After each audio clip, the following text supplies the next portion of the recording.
Hello అండి. Welcome to law excellence IAS academy. ఈరోజు మనం ఏప్రిల్ 1 నాటి ఈనాడు న్యూస్ పేపర్లోని ఇంపార్టెంట్ కరెంట్ అఫైర్స్ గురించి డిస్కస్ చేద్దామండి.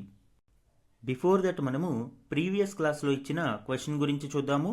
ఇటీవల నవీకరించబడిన NDC 3.0 నేషనల్లీ డిటర్మైన్డ్ కంట్రిబ్యూషన్స్ గురించి క్రింది ప్రకటనలను పరిగణించండి. లాస్ట్ క్లాస్లో మనము అప్డేటెడ్ NDC గురించి డిస్కస్ చేయడం జరిగింది. ఆ కంటెక్స్ట్లో ఈ క్వశ్చన్ ఇచ్చాను అండి. 2 స్టేట్మెంట్స్ని ఇవ్వడం జరిగింది. 1 by 1 మనం చూద్దాం. స్టేట్మెంట్ 1 చూడండి. NDC 3.0 ఉద్గార తీవ్రత తగ్గింపు లక్ష్యాన్ని 45% అంటే 2030 లక్ష్యం ఎంత 45% తగ్గించాలి అని ఇప్పుడు దానిని 47%కి పెంచింది. అంటే ఉద్గార తీవ్రతను 47%కి తగ్గించాలి అని డిసైడ్ అయింది. ఎస్, ఈ స్టేట్మెంట్ కరెక్ట్ అండి. మనము అప్డేటెడ్ NDC టార్గెట్స్లో మూడిటిలో ఇది ఒకటిగా చెప్పుకున్నాము. NDC 3.0 యొక్క టార్గెట్స్ని మనం చూస్తే ఎమిషన్ ఇంటెన్సిటీ 2030 నాటికి 45% గోల్ మనం పెట్టుకున్నాము. అండ్ కరెంట్ స్టేటస్ అది 36%కి ఉంది. అంటే లక్ష్యం సాధించే దిశగానే మనము ఆన్ ట్రాక్లో ఉన్నాము.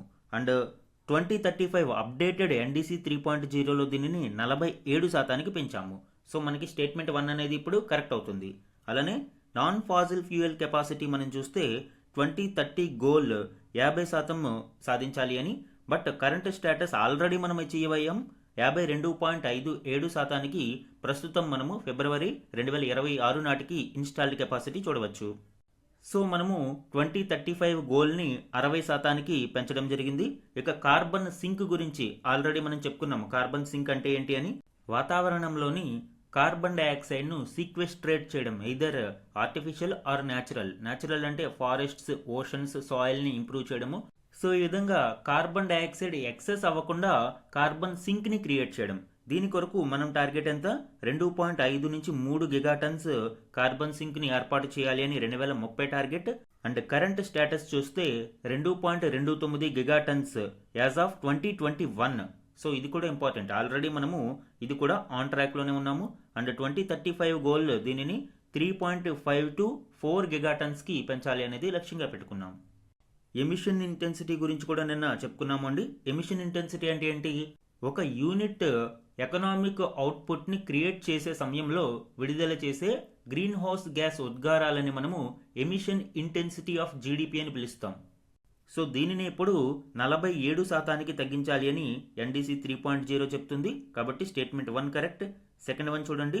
ఉద్గార తగ్గింపునకు ఆధార సంవత్సరం 2015 గానే ఉంటుంది. ఇది రాంగ్ స్టేట్మెంట్ అండి. ఎందుకంటే ముందు కూడా 2005 బేస్ ఇయర్ గానే ఉంది. అండ్ ఇప్పుడు కూడా 2005 బేస్ ఇయరే కంటిన్యూ అవుతుంది. కాబట్టి second statement wrong, first statement correct. Answer A 1 only is the correct answer. ఇక్కడ ఈ NDC 3.0 టార్గెట్స్ అనేవి చాలా ఇంపార్టెంట్ అండి. ఎగ్జామ్ పాయింట్ ఆఫ్ వ్యూలో ప్రతిదీ ఫింగర్ టిప్స్ మీద గుర్తుపెట్టుకోవాలి. ఈరోజు మన ఫస్ట్ ఆర్టికల్ చూడండి. నేటి నుంచి కొత్త ఆదాయ పన్ను చట్టం. ఈ ఆర్టికల్ రీసెంట్గా ఇన్కమ్ ట్యాక్స్ యాక్ట్ 2025ని తీసుకురావడం జరిగింది. ఈ చట్టం ఇప్పుడు ఏప్రిల్ 1, 2026 నుంచి అమలులోకి రానుంది. ఇప్పటి వరకు అమలులో ఉన్న ఆదాయ పన్ను చట్టం 1961ని ఇది రీప్లేస్ చేస్తుంది. ఈ కొత్త చట్టం యొక్క ప్రధాన మార్పులను మనం చూస్తే దేశ పన్నుల విధానంలో విప్లవాత్మక మార్పులను తెచ్చేందుకు ఈ కొత్త చట్టం సిద్ధమైంది. F&O ట్రేడింగ్ పై సెక్యూరిటీస్ ట్రాన్సాక్షన్స్ ట్యాక్స్ STTని పెంపు, విదేశీ విహార ప్యాకేజీలు, విద్య, వైద్యం నిమిత్తం విదేశాలకు పంపే మొత్తంపై పన్ను తగ్గింపు, ఇలా ఎన్నో కీలక నిబంధనలు ఈ రోజు నుంచి అమలులోకి రానున్నాయి. దీనికి సంబంధించిన డీటెయిల్స్ ఒకసారి చూద్దాము అండి. ఇన్కమ్ ట్యాక్స్ యాక్ట్ 2025 ఇది పాత చట్టం కంటే మోర్ సింపుల్, మోడర్న్ అండ్ ఎఫిషియంట్గా ఉంది. అలానే దీనిలోని కీ స్ట్రక్చరల్ చేంజెస్ మనం చూస్తే రెడ్యూస్డ్ వాల్యూమ్. పాత చట్టంలో సుమారు 800కు పైగా సెక్షన్లు ఉంటే కొత్త చట్టంలో వాటిని 536 సెక్షన్లకు కుదించారు. 23 చాప్టర్లు, 16 షెడ్యూల్స్లో వాటిని పొందుపరచడం జరిగింది. అలానే న్యూ ట్యాక్స్ ఇయర్. ఇది వరకు మనకి ఈ చట్టంలో అసెస్మెంట్ ఇయర్ మరియు ప్రీవియస్ ఇయర్ అని వివిధ రకాల పేర్లు ఉండేవి. ఇవి కొంత కన్ఫ్యూజన్కి దారితీసేవి. కాబట్టి ఈ నూతన చట్టంలో వాటన్నిటిని రీప్లేస్ చేసి ట్యాక్స్ ఇయర్ అనే పేరును ఖరారు చేయడం జరిగింది. అలానే consolidated TDS tax deducted at source. మనకి పాత చట్టంలో ఈ టీడీఎస్కి సంబంధించిన ప్రొవిజన్స్ వివిధ రకాల సెక్షన్స్లో స్కాటర్డ్గా ఉండేవి. ముఖ్యంగా టీడీఎస్ అనేది శాలరీ, రెంట్, ఇంట్రెస్ట్ పేమెంట్స్ ఇలాంటి వాటిని పే చేసే ముందు పేయరే తన దగ్గర డిడక్ట్ చేసి మిగిలిన అమౌంట్ని పే చేయడం జరుగుతుంది. దీనినే ట్యాక్స్ డిడక్టెడ్ ఎట్ సోర్స్ అని పిలుస్తాం. సో ఈ టీడీఎస్ స్కాటర్డ్గా ఉన్న సెక్షన్స్ అన్నిటినీ కన్సాలిడేటెడ్ చేసి ఒకే సెక్షన్లో సెక్షన్ 393 ద్వారా ఈ టీడీఎస్ని స్ట్రీమ్లైన్ చేయడం జరిగింది. ఇక ఫామ్ చేంజెస్, కొన్ని రకాల ఫామ్స్ని కూడా చేంజ్ చేయడం జరిగింది.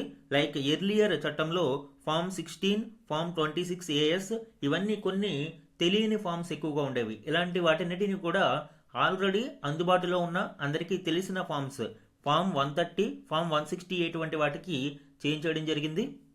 వీటన్నిటి యొక్క ప్రధాన ఉద్దేశం ఏంటంటే ఆదాయ పన్ను చట్టం 1961లోని క్లిష్టతను తగ్గించి నూతన చట్టాన్ని మరింత సరళంగా తీర్చిదిద్దడం దీని యొక్క ప్రధాన ఉద్దేశ్యం. ఈ నూతన ఆదాయ పన్ను చట్టంలోని ట్యాక్స్ స్లాబ్స్ని మనం ఒకసారి చూస్తే అప్ టు 4 lakhs అయితే ఏ విధమైన ట్యాక్స్ రేటు ఉండదండి. న్యూ రెజ్యూమ్లో 4 lakhs to 8 lakhs అయితే 5%, 8 lakhs to 12 lakhs అయితే 10%, 12 to 16 lakhs అయితే 15%, 16 to 20 lakhs అయితే 20%, 20 lakhs to 24 lakhs అయితే 25%, అబౌవ్ 24 lakhs 30% ట్యాక్సబుల్ రేట్ అనేది మనం ఇక్కడ చూడవచ్చు. అయితే సాలరీడ్ ఇన్కమ్ అయితే 12.75 lakhs వరకు zero tax liability after rebates and deductions అన్ని మనము పరిశీలిస్తే లైక్ 75,000 స్టాండర్డ్ డిడక్షన్ మరియు 60,000 రిబేట్. సో ఈ విధంగా మనం చూసినప్పుడు ఓవరాల్గా ట్యాక్స్ లయబిలిటీ అనేది 0% అని చెప్పవచ్చు. సో దానినే జీరో ట్యాక్స్ లయబిలిటీ అంటాము. ఇక సీనియర్ సిటిజన్స్ విషయంలో కూడా TDS threshold for interest increased to 1 lakh. ఇది వరకు ఇది 50,000 ఉండేది అండి. దానిని ఇప్పుడు 1 lakhకి పెంచడం జరిగింది. దీనివలన అడ్వాంటేజ్ ఏంటి? సీనియర్ సిటిజన్స్కి కంప్లయన్స్ అనేది బర్డెన్ ఉండదు. ఇంకా అంటే 1 lakh వరకు వారికి సమస్య ఉండదు. డైరెక్ట్గా బ్యాంక్స్ కానీ పోస్ట్ ఆఫీసులు కానీ వాటి యొక్క డిపాజిట్స్ మీద సీనియర్ సిటిజన్స్కి 1 lakh వరకు టీడీఎస్ అనేది కట్ చేసి అందించడం జరుగుతుంది. కాబట్టి ఇంకా రిటర్న్స్ కంప్లయన్స్ అనేది వాళ్ళకి బర్డెన్ ఉండదు. ఈ చట్టంలోని ఇంపార్టెంట్ న్యూ ప్రొవిజన్స్ మనం చూస్తే వర్చువల్ డిజిటల్ అసెట్స్ VDSని కూడా డిఫైన్డ్ యాజ్ క్యాపిటల్ అసెట్స్, అంటే క్రిప్టో కరెన్సీ వాటిని కూడా ఇప్పుడు ఫార్మల్గా క్యాపిటల్ అసెట్స్గా ఈ నూతన చట్టంలో డిఫైన్ చేయడం జరిగింది. అలానే ఫేస్లెస్ అసెస్మెంట్స్ స్కీమ్, ఈ నూతన చట్టంలో ట్రాన్స్పరెన్సీని పెంచడము మరియు ఎఫిషియన్సీని ఎన్హాన్స్ చేయడం కోసం ట్యాక్స్ పేయర్స్ మరియు ట్యాక్స్ ఆఫీసర్స్ మధ్య ఇంటరాక్షన్ని మినిమం చేయడం. అంటే ఫేస్లెస్ అసెస్మెంట్స్ అంటే ఏంటి? హ్యూమన్ ఇంటర్ఫియరెన్స్ని చాలా వరకు తగ్గించడం. సో దీని వలన ఏం జరుగుతుంది? ఎఫిషియన్సీ అనేది పెరుగుతుంది, ప్రాసెస్ అంతా కూడా ట్రాన్స్పరెంట్గా ఉంటుంది. అందుకే నూతన చట్టంలో అండర్ సెక్షన్ 532 ఈ ఫేస్లెస్ అసెస్మెంట్ స్కీమ్కి స్టాట్యూటరీ ఫుటింగ్ అందించడం జరిగింది. Next one, foreign spending TCS, tax collected at source on foreign tour packages reduced to flat 2%. విదేశీ విహారయాత్రలకు సంబంధించిన పన్నును తగ్గించడం జరిగింది. ఏ విధమైన థ్రెషోల్డ్ కూడా ఇవ్వడం ఇక్కడ జరగలేదు. అంటే ఇంత అమౌంట్కి మాత్రమే పన్ను తగ్గింపు ఉంటుంది, అబౌవ్ దట్ పన్ను తగ్గింపు అనేది వర్తించదు. ఇలాంటి నిబంధనలు ఏమీ లేవు. No threshold and flat 2% tax. అలానే ఫాస్ట్ డిస్క్లోజర్ స్కీమ్ 2026ని తీసుకురావడం జరిగింది. Voluntary disclose of unreported foreign assets. దీని వలన అన్రిపోర్టెడ్ ఫారిన్ అసెట్స్ ఏమైనా ఉంటే ఈ స్కీమ్ ద్వారా డిస్క్లోజ్ చేసుకోవడానికి అవకాశం ఉంటుంది. దీనికి సంబంధించిన మరిన్ని డీటెయిల్స్ చూద్దాము. ఇన్కమ్ ట్యాక్స్ రిటర్న్స్కి సంబంధించి కూడా ఇందులో నిబంధనలను చూడవచ్చు. 2026-27 సంవత్సరానికి ఆదాయ పన్ను విభాగం మొత్తం 7 ITR ఫారాలను నోటిఫై చేసింది. మార్చి 30వ తేదీన చిన్న మధ్య తరహా పన్ను చెల్లింపుదారుల కోసం IT 124 ఫారాలను జారీ చేయగా మంగళవారం ITR 2, 3, 5, 6, 7తో పాటు ITR U అప్డేటెడ్ రిటర్న్స్ ఫారాలను నోటిఫై చేసింది. ఈ ఇన్కమ్ ట్యాక్స్ రిటర్న్ ఫామ్ అంటే ఏంటి? జనరల్గా ట్యాక్స్ పే చేసినట్టు యాన్యువల్ ఇన్కమ్ ఎంత, డిడక్షన్స్ ఎంత, ట్యాక్స్ లయబిలిటీస్ ఎంత, వీటన్నిటినీ ఈ ITR ఫామ్లో ఇన్కమ్ ట్యాక్స్ డిపార్ట్మెంట్కి సబ్మిట్ చేయాల్సి ఉంటుంది. దీనికోసం వార్షిక ఆదాయం 50 లక్షల లోపు ఉండి వేతనం లేదా ఒకే ఇంటిపై ఆదాయం పొందేవారు ఐటీఆర్ 1 సహజ్ దాఖలు చేయాల్సి ఉంటుంది. ఇక వ్యాపారం లేదా వృత్తి ద్వారా ఆదాయం పొందేవారు ఐటీఆర్ 4 సుగం సమర్పించాలి. వ్యాపార లాభాలు లేకుండా ఓన్లీ మూలధన లాభాలు క్యాపిటల్ రిటర్న్స్ పొందేవారు ఐటీఆర్ 2 లేదా సొంత వ్యాపారం వృత్తి ద్వారా ఆదాయం పొందేవారు ఐటీఆర్ 3, సంస్థలు ఎల్ఎల్పీలు ఐటీఆర్ 5, కంపెనీలు ఐటీఆర్ 6, ట్రస్టులు ఐటీఆర్ 7 ఫారాలను ఉపయోగించాలి. ఈ విధంగా 7 ఐటీఆర్ ఫామ్స్ని జారీ చేయడం జరిగింది. ఇక ఎస్టీటీ పెంపు సెక్యూరిటీస్ ట్రాన్సాక్షన్ ట్యాక్స్ని పెంచడం జరిగింది. అది కూడా ఈక్విటీ డెరివేటివ్స్ అంటే ఫ్యూచర్స్ అండ్ ఆప్షన్స్ అనే విభాగం ఉంటుంది. ఈ ఫ్యూచర్స్ అండ్ ఆప్షన్స్లో సెక్యూరిటీ ట్రాన్సాక్షన్ ట్యాక్స్ని పెంచారు. దీనికి ప్రధాన ఉద్దేశం ఏంటి? స్పెక్యులేటివ్ ట్రేడింగ్ కారణంగా చిన్న చిన్న ఇన్వెస్టర్స్ తీవ్రంగా నష్టపోకుండా ఉండేందుకు దీనిని తీసుకువచ్చారు. ఫ్యూచర్స్ అండ్ ఆప్షన్స్ అనేవి డెరివేటివ్ కాంట్రాక్ట్స్. ఇందులో ఫ్యూచర్ కాంట్రాక్ట్ అంటే ఒక బైండింగ్ అగ్రిమెంట్. ఫ్యూచర్లో ఖచ్చితంగా ఈ సమయానికి ఎంత రేటుతో అంటే రేటు పెరిగినా తగ్గినా కూడా ఇప్పుడు నిర్ణయించిన రేటుకే కొనుగోలు చేయడాన్ని ఫ్యూచర్ ట్రేడింగ్ అంటారు. ఇక ఆప్షన్స్ అంటే కొనుగోలు చేసేవాడికి ఇక్కడ రైట్ ఉంటుంది. అంటే ఆ సమయానికి ముందు నిర్ణయించిన రేటు మీద తీసుకోవచ్చు లేదా తీసుకోకపోవచ్చు. ఇది ఆప్షన్స్. ఇలాగా ఫ్యూచర్స్ అండ్ ఆప్షన్స్ ట్రేడింగ్ అనేది ఉంటుంది. ఇది చాలా ఫ్లక్చువేషన్స్ ఎక్కువ ఉంటాయి, స్పెక్యులేషన్స్ మీద ఆధారపడి ఉంటుంది. కాబట్టి చిన్న చిన్న మదుపర్లు నష్టపోకుండా దీని మీద ఎస్టీటీ అనేది పెంచారు, వాళ్ళని డిస్కరేజ్ చేయడం కోసం. ఫ్యూచర్స్ కాంట్రాక్టుల మీద ఎస్టీటీని 0.02% నుంచి 0.05%కి పెంచడం జరిగింది. ఇక ఆప్షన్స్ మీద 0.1% నుంచి 0.15%కి మరియు ఆప్షన్స్ ఎక్సర్సైజ్ మీద 0.125% నుంచి 0.15%కి పెంచారు. దీనికి ప్రధాన కారణం ఏంటి అంటే 2024-25 ఆర్థిక సంవత్సరంలో ఈ ఫ్యూచర్స్ అండ్ ఆప్షన్స్ విభాగంలో మదుపర్లు ఏకంగా 1.05 లక్షల కోట్ల నికర నష్టాలను చూడడం జరిగింది. సో దీని కొరకే ఇప్పుడు ఈ స్పెక్యులేటివ్ ట్రేడింగ్ కారణంగా ఎస్టీటీని పెంచడం జరిగింది. అలానే tax collected at source TCC మీద కూడా ఊరటను ఇవ్వడం జరిగింది. మధ్యతరగతి ప్రజలకు ఊరటనిస్తూ విదేశీ టూర్ ప్యాకేజీల మీద మూలం వద్ద పన్ను వసూలు టీసీఎస్ను 20% నుంచి 2%కి తగ్గించారు. ఇది వరకు 20% ఉండేది, దానిని ఇప్పుడు ఫ్లాట్ 2%కి తగ్గించారు. ఇక ఎల్ఆర్ఎస్ లిబరలైజ్డ్ రెమిటెన్స్ స్కీమ్ కింద వైద్య విద్యా అవసరాల కోసం విదేశాలకు పంపే నిధులపై టీసీఎస్ను 5% నుంచి 2%కి తగ్గించారు. ఇవన్నీ కూడా మధ్యతరగతి ప్రజలకు చాలా లాభం కలిగిస్తాయండి. అలానే బైబ్యాక్ షేర్ల మీద సర్చార్జ్ని విధించనున్నారు. బైబ్యాక్ షేర్ అంటే ఏంటి? ఆల్రెడీ అవుట్ స్టాండింగ్ షేర్ ఎవరైతే షేర్ హోల్డర్ దగ్గర ఉందో ఆ షేర్ హోల్డర్ నుంచి కంపెనీ తిరిగి బ్యాక్ దానిని కొనుగోలు చేస్తే దానినే బైబ్యాక్ షేర్ అంటారు. నూతన చట్టంలో ఏప్రిల్ 1 నుంచి కంపెనీల బైబ్యాక్ ఆఫర్లలో షేర్లను విక్రయించడం ద్వారా ఆర్జించే మూలధన లాభాలపై వ్యక్తులు లేదా కార్పొరేట్ వాటాదారులకు 12% సర్చార్జ్ విధించనున్నారు. సో ఇవన్నీ కూడా నూతన ఆదాయ పన్ను చట్టం 2025 అమలులోకి వచ్చిన నేపథ్యంలో చాలా చాలా ఇంపార్టెంట్ డీటెయిల్స్ అండి. మన నెక్స్ట్ ఆర్టికల్ చూడండి. సామాజిక ఆర్థిక సమస్య ఇది. ఈ ఆర్టికల్ ఇటీవల కేంద్ర హోంమంత్రి అమిత్ షా గారు భారతదేశంలో లెఫ్ట్ వింగ్ ఎక్స్ట్రీమిజం అంటే నక్సలిజం, మావోయిజం వంటివి పూర్తి స్థాయిలో తొలగిపోయాయని ప్రకటించారు. దీనికి సంబంధించిన డీటెయిల్స్ ఈ ఆర్టికల్లో మనం చూద్దాం. లెఫ్ట్ వింగ్ ఎక్స్ట్రీమిజం, దీనినే వామపక్ష తీవ్రవాదం అంటారు.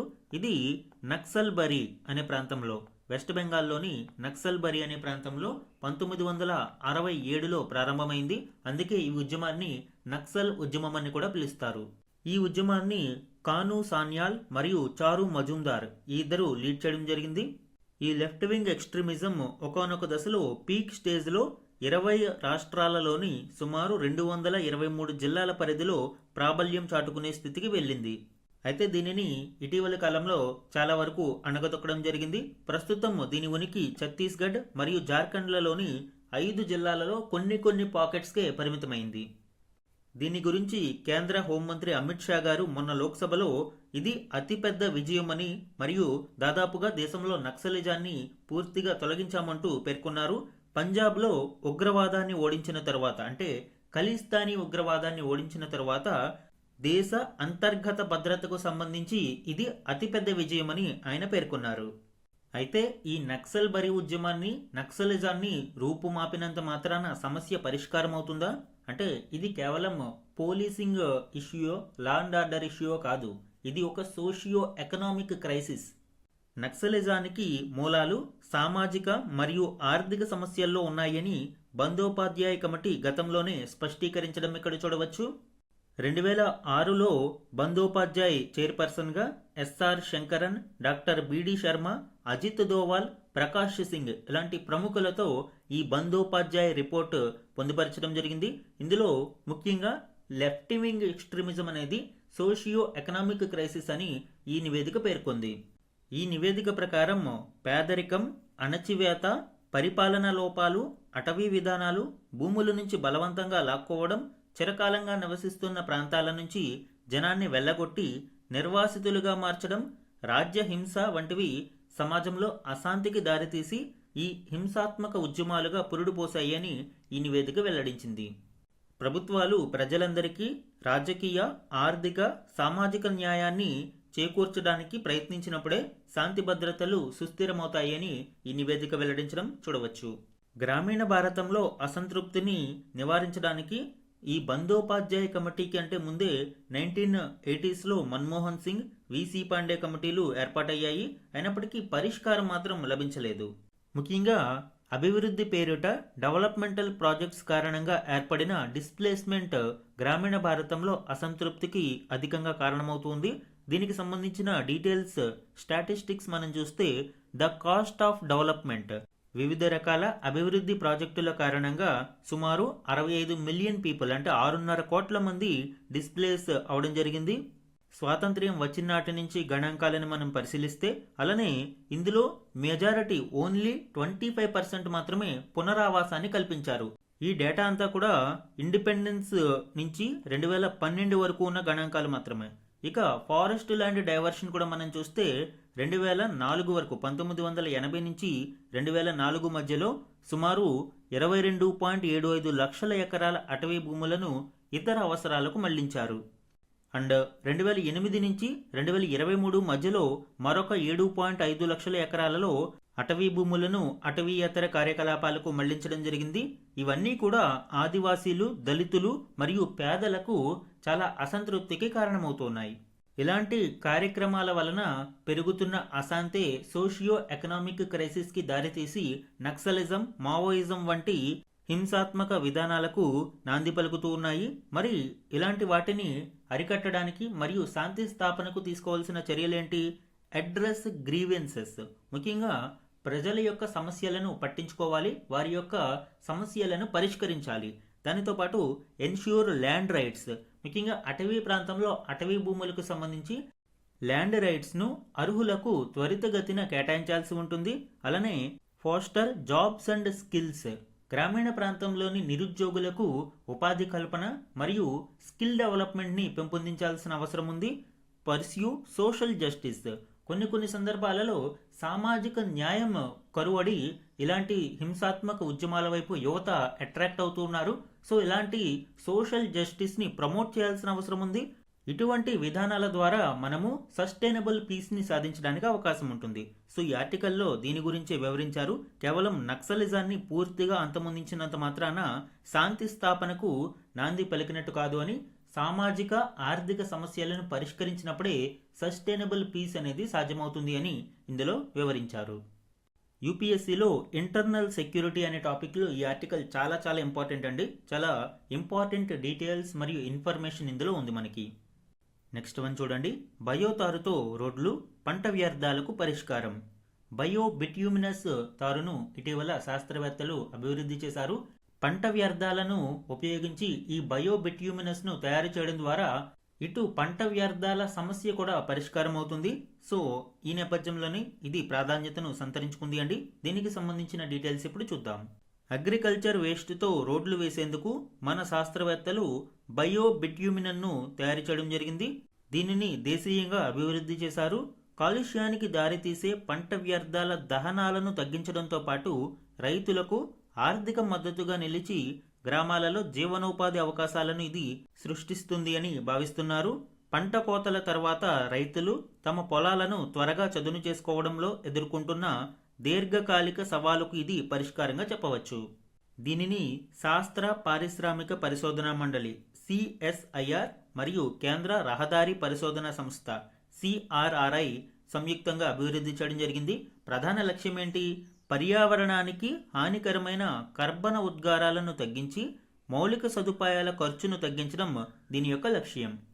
ఈ బయోతారు రూపకల్పన ద్వారా రైతులు ఇకపై తమ పొలంలోని పంట వ్యర్థాలను తగలబెట్టడానికి బదులుగా పరిశ్రమలకు అమ్ముకోవచ్చు. ప్రభుత్వ గణాంకాల ప్రకారం ఏటా సుమారు 60 కోట్ల టన్నుల పంట వ్యర్థాలు ఉత్పత్తి అవుతున్నాయి. ఈ వ్యర్థాలను రోడ్ల నిర్మాణానికి ఉపయోగించడం ద్వారా ముడి చమురుపై ఆధారపడడాన్ని తగ్గించుకోవచ్చు. ఎందుకంటే మనకి ఈ బిట్యూమినస్ తారు తయారీలో రిఫైనరీస్లో మిగిలిపోయిన వ్యర్థాలనే తారుకి ఉపయోగిస్తూ ఉంటాము. కాబట్టి ఇప్పుడు ముడి చమురు మీద ఈ తారు తయారీ కోసం ఆధారపడడం తక్కువగా ఉంటుంది. పంట వ్యర్థాలను పైరాలసిస్ ప్రక్రియ ద్వారా బయో ఆయిల్గా మారుస్తారు. ఈ బయో ఆయిల్ను ప్రాసెస్ చేశాక సాధారణ తారుకు బదులు రోడ్ల నిర్మాణానికి ఉపయోగపడే బయో బైండర్గా మారుతుంది. ఇది బయో బిట్యూమినస్ తారుకి సంబంధించిన డీటెయిల్స్ అండి. ఇది ఎక్కువగా మనము క్రాప్ రెసిడ్యూని కన్వర్ట్ చేసి దీనికి ఉపయోగిస్తాము. రైస్ స్ట్రా దీనికి ప్రధానంగా ఉపయోగిస్తారు. అయితే రైస్ స్ట్రాతో పాటు వీట్ అంటే గోధుమలకు సంబంధించిన గడ్డి, maize, cashew straw, plant oils, lignin, algae ఇలా అనేక రకాల వాటిని ఉపయోగించుకోవచ్చు. బట్ మెయిన్గా మనము పంజాబ్, హర్యానా ప్రాంతంలోని పంట వ్యర్థాలను దీనికి ఉపయోగించడం ద్వారా ఈ కర్బన ఉద్గారాలను తగ్గించవచ్చు. ప్రొడక్షన్ ప్రాసెస్ ఒకసారి చూడండి.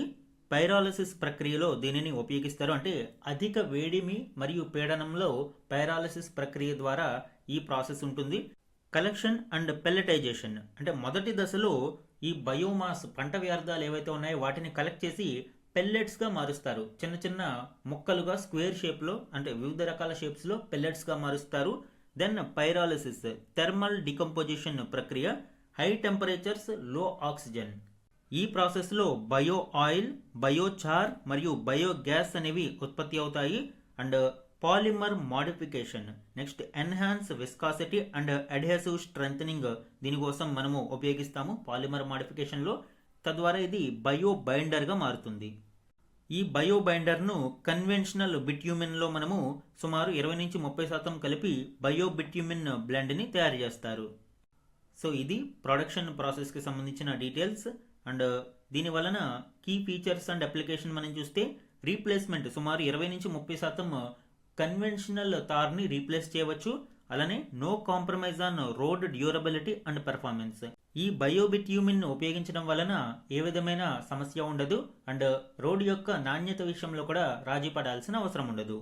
ఇంపాక్ట్ అండ్ సిగ్నిఫికెన్స్ మనం చూస్తే environmental impact reduces greenhouse emissions nearly 70%. అలానే reduces air pollution from stubble burning. Economic impact మనం చూస్తే saves nearly 4,500 to 40,000 crore annually foreign exchange. ఎందుకంటే ముడి చమురుని ఇది మనము తగ్గించడానికి అవకాశం ఉంటుంది. Reduces bitumen import dependency. ప్రస్తుతం మనము ఉపయోగిస్తున్న బిట్యూమెన్ సుమారు 50% విదేశాల నుంచే దిగుమతి చేసుకుంటూ ఉన్నాము. సో ఈ ఇంపోర్ట్ డిపెండెన్సీ అనేది కూడా తగ్గుతుంది. అండ్ మరొక ప్రధాన అంశం రూరల్ సపోర్ట్. దీని వలన రైతులకు కూడా చాలా ఆదాయం చేకూరుతుంది. Waste to wealth revenue for farmers. అంటే వ్యర్థాలను ఊరికినే తగలబెట్టేయడంతో పోలిస్తే ఈ వ్యర్థాల ద్వారా కూడా రైతులకు కొంత ఆదాయాన్ని చేకూర్చవచ్చు. యాజ్ ఆఫ్ ఎర్లీ 2026 మనం చూస్తే India first country to commercially produce biobitumen. భారతదేశమే మొదటిసారిగా కమర్షియల్గా ఈ బయోబిట్యూమెన్ని ప్రొడ్యూస్ చేయడం జరిగింది. అండ్ NH6 జొరాబత్ షిల్లాంగ్ ఎక్స్ప్రెస్ వేలో దీనిని ప్రయోగాత్మకంగా పరిశీలించారు. అండ్ నాగ్పూర్ మాన్సార్ నేషనల్ హైవేలో 15% బయోబిట్యూమెన్ బ్లెండ్ని ఉపయోగించడం జరిగింది. సుమారు 1 కిలోమీటర్ రోడ్ని ప్రయోగాత్మకంగా ఇక్కడ పరిశీలించారు. అలానే ఇండస్ట్రీ అడాప్షన్ కూడా మనం చూడవచ్చు. ఈ CSIR-CRRI టెక్నాలజీని సుమారు 24 కంపెనీలు ఎస్పెషల్లీ పంజాబ్, హర్యానా ప్రాంతంలో ఈ కంపెనీలకు టెక్నాలజీ ట్రాన్స్ఫర్ని చేయడం జరిగింది. సో ఇది కమర్షియల్ వైయబిలిటీ ఉంటుంది అండ్ స్కేలింగ్ అనేది మరింత ప్రోత్సహించడానికి అవకాశం ఉంటుంది. మన నెక్స్ట్ ఆర్టికల్ చూడండి. హార్మోజ్లో టోలు వసూలుకు ఇరాన్ పార్లమెంటు కమిటీ ఆమోదం. ఈ ఆర్టికల్ ఇప్పటి వరకు ఒక స్పెక్యులేషన్ ఏదైతే ఉందో, ఇరాన్ హార్మోజ్ జలసంధి ద్వారా ప్రయాణించే నౌకలకు టోల్ వసూలు చేయనుంది అని ఆ స్పెక్యులేషన్ ఇప్పుడు పార్లమెంటరీ కమిటీ ఆమోదించడం జరిగింది. దానికి సంబంధించిన డీటెయిల్స్ ఇప్పుడు చూద్దాం. పశ్చిమాసియా యుద్ధం వేళ ఇరాన్ కీలక నిర్ణయం తీసుకుంది. ప్రపంచంలోనే అత్యంత కీలకమైన సముద్ర మార్గాలలో ఒకటైన హార్మోజ్ జలసంధి గుండా ప్రయాణించే నౌకలపై టోల్ వసూలు చేసేందుకు గ్రీన్ సిగ్నల్ ఇచ్చింది. టోల్ వసూలు చేసేందుకు ఉద్దేశించిన హార్మోజ్ నిర్వహణ ప్రణాళికకు పార్లమెంటరీ భద్రతా కమిటీ ఆమోదం తెలిపింది. దీని ప్రకారం ఈ మార్గం గుండా ప్రయాణించే నౌకలు ఇకపై ఇరాన్ కరెన్సీ అయిన రియాల్ రూపంలో టోల్ చెల్లించాల్సి ఉంటుంది. ఈ ప్రణాళికలో భాగంగా ఆర్థికపరమైన అంశాలే కాకుండా జలసంధి భద్రత, పర్యావరణ పరిరక్షణ, నౌకల భద్రతా బాధ్యతలను ఇరాన్ తన పరిధిలోకి తీసుకుంది. ఇక్కడ ఇంకొక ముఖ్యమైన పాయింట్ ఏంటి అంటే, అమెరికా మరియు ఇజ్రాయెల్ నౌకలు ఈ జలసంధి గుండా ప్రయాణించడాన్ని ఇరాన్ పార్లమెంట్ పూర్తిగా నిషేధించింది. అదేవిధంగా ఇరాన్పై ఏకపక్షంగా ఆంక్షలు విధించే దేశాల నౌకలను కూడా అనుమతి నిరాకరించాలని నిర్ణయించింది. తద్వారా ఈ వ్యూహాత్మక జలసంధి మీద తన సార్వభౌమత్వాన్ని చాటుకుంటూనే ఆదాయాన్ని పెంచుకోవాలి అని ఇరాన్ ఆలోచిస్తుంది. హార్మోజ్ జలసంధికి సంబంధించి మనం ఇక్కడ చూడవచ్చండి. స్ట్రేట్ ఆఫ్ హార్మోజ్ యాక్చువల్గా ఇరాన్ కంట్రోల్లో ఎక్కువగా ఉంది. అయితే దక్షిణ దిశలో ఒమన్ మరియు యుఏఈ కూడా ఈ జలసంధి మీద సోవర్నిటీని కలిగి ఉన్నాయి. ఇవి ఏ విధంగా ముందుకు వెళ్తాయనేది చూడాలి. సో ఇది హార్మోజ్ జలసంధిలో టోల్ వసూలుకు ఇరాన్ పార్లమెంటరీ కమిటీ తీసుకున్న నిర్ణయానికి సంబంధించిన డీటెయిల్స్ అండి. ఈరోజు ఈనాడు న్యూస్ పేపర్లోని వన్ లైనర్ కరెంట్ అఫైర్స్ని చూడండి. ప్రపంచ ఆర్చరీ సమాఖ్య శీతల్ దేవిని 2025 సంవత్సరానికి ఉత్తమ పారా ఆర్చర్గా ఎంపిక చేసింది. జమ్మూ కాశ్మీర్కి చెందిన ఈమె 2025లో దక్షిణ కొరియాలో జరిగిన ప్రపంచ పారా ఆర్చరీ కాంపౌండ్ వ్యక్తిగత విభాగంలో పసిడి పథకం గెలుచుకుంది. ఈ టోర్నీలో మహిళల టీం విభాగంలో రజతం, మిక్స్డ్ టీంలో కాంస్యం కూడా నెగ్గింది. 2024 ప్యారిస్ పారాలింపిక్స్లోనూ మిక్స్డ్ టీం కాంస్యం ఈమె సాధించింది. స్పోర్ట్స్ కరెంట్ అఫైర్స్లో ఇంపార్టెంట్ అండి. నెక్స్ట్ వన్, పాము కాటు మరణాలు దక్షిణ రాష్ట్రాలలోనే అధికంగా ఉన్నాయని కేంద్ర మంత్రి ఇటీవల లోక్సభలో తెలిపారు. 2023-25 మధ్య దేశవ్యాప్తంగా 36 రాష్ట్రాలు మరియు కేంద్రపాలిత ప్రాంతాలలో పాము కాటుకి గురై 984 మంది చనిపోగా అందులో 434 మంది కర్ణాటక, తమిళనాడు, ఆంధ్రప్రదేశ్కు చెందినవారున్నారు. అంటే పాము కాటు మరణాలు అత్యధికంగా ఈ 3 దక్షిణాది రాష్ట్రాలలోనే జరుగుతున్నాయి. నెక్స్ట్ వన్, తెలంగాణ శాసనసభలో వివిధ రంగాలపై 2021-25 మధ్య కాలానికి సంబంధించిన కాగ్ నివేదికను మార్చి 30వ తేదీన ఆర్థిక మంత్రి బట్టి విక్రమార్క ప్రవేశపెట్టడం జరిగింది. రాష్ట్రం కొత్తగా సేకరిస్తున్న అప్పుల సొమ్ములో అభివృద్ధి పనులకు వ్యయం పెరగకపోగా తగ్గినట్లు కాగ్ స్పష్టం చేసింది. 2024-25లో రాష్ట్ర ప్రభుత్వం తెచ్చిన అప్పులు 56,968 కోట్లు కాగా అందులో మూలధన వ్యయం 36,072 కోట్లుగా ఉన్నట్లు ఆడిట్లో తెలిపింది. అంతకు ముందు ఏడాది 2023-24లో అప్పులు 50,523 కోట్లు కాగా అందులో మూలధన వ్యయం 43,918 కోట్లు ఖర్చు పెట్టారు. అంటే 2024-25లో రుణాలు పెరిగినా కూడా మూలధన వ్యయం తగ్గినట్లు కాగ్ వివరించింది. తెలంగాణ ఎకానమీకి సంబంధించి ఎగ్జామ్ పాయింట్ ఆఫ్ వ్యూలో ఈ కాగ్ నివేదిక ఇంపార్టెంట్ అండి. నెక్స్ట్ వన్, తెలంగాణలోని మంచిర్యాల జిల్లా జైపూర్ మండలం ముదిగుంట గ్రామస్తులు జల సంరక్షణ కోసం ఇంటింటా ఇంకుడు గుంతల నిర్మాణాన్ని ప్రజా ఉద్యమంలా భావించి పూర్తి చేశారు అని ప్రధాని మోదీ ప్రశంసించారు. 2026 మార్చి 29న మన్ కీ బాత్ కార్యక్రమంలో ఈ చర్యలను మోదీ అభినందించారు. ఆ గ్రామంలో 1571 మంది జనాభా ఉన్నారు. 443 కుటుంబాలలో 353 కుటుంబాలు పూర్తి స్థాయిలో ఇంకుడు గుంతల నిర్మాణాన్ని చేపట్టాయి. సో తెలంగాణలోని మంచిర్యాల జిల్లా జైపూర్ మండలం ముదిగుంట ఈ ఇంకుడు గుంతల కార్యక్రమానికి ఒక రోల్ మోడల్ లాగా నిలిచింది. ఈరోజు న్యూస్ పేపర్లోని మాదిరి ప్రశ్నలు ఒకసారి చూడండి. ప్రధానమంత్రి నరేంద్ర మోదీ ఏ రోజున ఢిల్లీలో సేవా తీర్థ్ను ప్రారంభించారు? మన ప్రీవియస్ క్లాసెస్లో సేవా తీర్థ్ గురించి డీటెయిల్డ్గా డిస్కస్ చేయడం జరిగింది అండి. దీనికి ఆన్సర్ మనకి 2026 ఫిబ్రవరి 13న ప్రారంభించడం జరిగింది.